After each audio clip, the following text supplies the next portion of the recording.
Did you know that construction tax fraud offenders take advantage of more than 50,000 workers in Illinois every year and cost the state more than $186 million in lost revenue? Construction tax fraud affects us all, and here's how. Businesses in Illinois are required to withhold and then pay a number of state and federal taxes, as well as contributions for workers' compensation and unemployment insurance. The revenue collected from these taxes and contributions keep our economy stable and fund the government services we all rely on. Here are just a few of our essential services paid for by those tax dollars: education, infrastructure, healthcare, public safety. Every time a business cheats the system and doesn't pay their fair share of taxes, they are taking away funding for those essential services for every man, woman, and child in Illinois. That is tax fraud. It's illegal, and unfortunately, it happens more often than you think.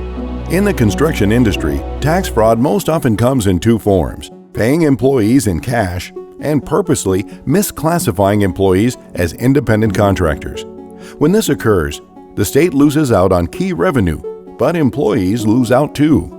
By law, employees of companies in Illinois are entitled to basic protections, including a minimum wage, overtime, paid sick leave, and other benefits. Independent contractors, on the other hand, are not entitled to those same protections.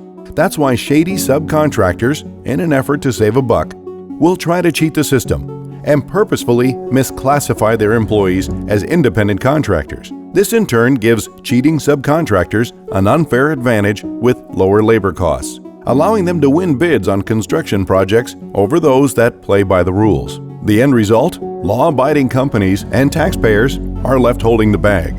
In Illinois, 20% of construction subcontractors commit tax fraud in one form or another. Remember the beginning of the video? That ultimately results in over $186 million lost each year. So when construction companies commit tax fraud, they cheat the government out of necessary revenue, they cheat the community out of essential services, and above all, they cheat the worker out of basic protections we have long fought for. What can you do? Contact your local official to see what they can do to help stop tax fraud. Learn more at stoptaxfraud.net.